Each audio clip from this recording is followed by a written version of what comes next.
Well, across the Atlantic, the threat of a no-confidence vote in a general election have hung over Boris Johnson's almost from the moment he became prime minister. And if it comes down to a vote, a 25-year-old Muslim immigrant is already campaigning to replace him.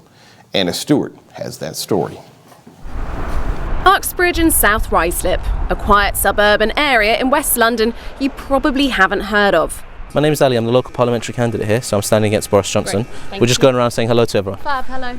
But it could be a key battleground in the next general election. The residents here have the power to topple the Prime Minister. At just 25 years old, Ali Milani has been selected by the Labour Party to contend this area. Someone likes Boris. Yeah, make a note of the date and time. It'll go down in history. Milani's family moved to the UK from Iran when he was a young child. He lives here, he was educated here, he's worked here, and as a result, he thinks he can beat Boris Johnson. People here deserve leaders who understand what it's like to live like us. And Boris Johnson doesn't? And he doesn't. I mean, if you dropped him off at the end of the road, he wouldn't be able to find his way home.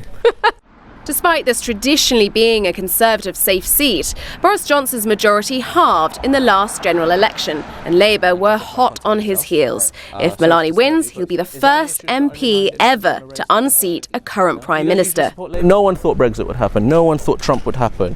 Well, now I think it's about time that the biggest upset in political history actually opens the door for a positive new era in politics. Taking a break from canvassing, we sit down to discuss some of Boris Johnson's controversial comments. To have an MP that writes such brazenly racist, offensive comments is shame for this community.